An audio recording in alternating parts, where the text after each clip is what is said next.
ahead and get that rolling. So, like I said, my name is Ben Davis. I'm a biology major at the University of Akron. My main interest is fish. I haven't gotten all that far in school to get to study fish specifically yet, but I take all my classes as opportunities to learn more about fish.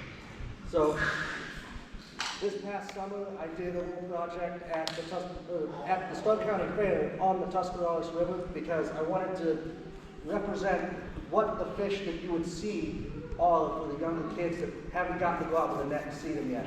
Because I know when I was growing up, that was a big part of my childhood, was going out into the creek and seeing what I could find. Well, I feel like that's not as much of a thing in modern society. So I wanted to try to bring that to a public setting so that people could see. So I wanted to ask you guys this question. What percentage of fish species are found in fresh water? While you think about that, let's go over, of all the water on the planet, 97% is in the ocean. 3% of that is fresh water. Of that 3% that's fresh water, almost 80% is tied up in ice caps and glaciers. And 1% is available for use. So 1% of 1% of 1%. 51% of our species diversity lives in fresh water. Now, that is definitely skewed because we've done more research on fresh water than salt water. We can't get to most of the salt water on the planet. But as of right now, that's all we know. We have 51% freshwater species. It's very important to protect it. So, for example, if you have a 100-gallon aquarium of water, and that's all the water on planet Earth, you're going to take one shot glass. That's how much you have to put your freshwater fish in. The rest you have to use for salt water. You have to put a lot of it in ice. So the Tuscarawas River flows through Canton and Massillon down south from Akron. It's responsible for the foundation of a lot of cities, and Route 77 doesn't necessarily follow it, but it stays relatively close. And I like to think that Route 77 probably is close to it for a reason. That's why all these cities have been founded on the river, so we connected them with a proper road. Of that river, 46% is forest. Now, that's notable because before we got here, 95% of this state was covered in forest. So, how do we get down to 46, and how does that affect our water? Not very well, it turns out. In 2009, 69 streams, there's 141 sites on 69 streams in 2009. Only 50% met the goals associated with a healthy warm water stream. 22% partially met the goals, and 28% met none of the goals. 2009 was not a good time to swim in Ohio's water. Not great. But if we move forward into 2022, our modern data tells us that 66% of our rivers are now classified as healthy warm water habitats. Since the Clean Water Act, it's been rebounding. Here is where I found that data for modern day. Right there's the QR code. If you want to follow that, you can get to this data, and you can look at not only rivers and streams, but you can look at any type of water, you can look at any use of water, and you can see how healthy it is.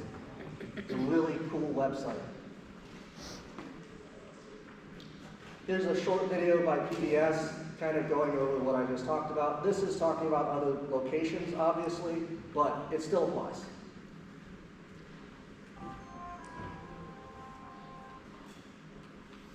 I forgot this had sound.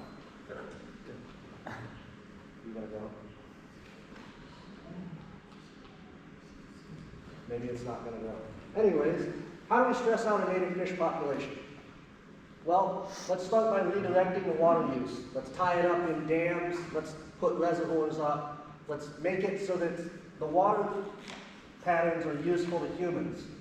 Doesn't necessarily mean they're going to be useful to nature, but it's useful to us. Next thing we're going to do is we're going to add toxicants to the watershed. This is really going to get the fish going. Pretty much everything we do does this. Next, we're going to let silt and clay wash into the creeks. It happens.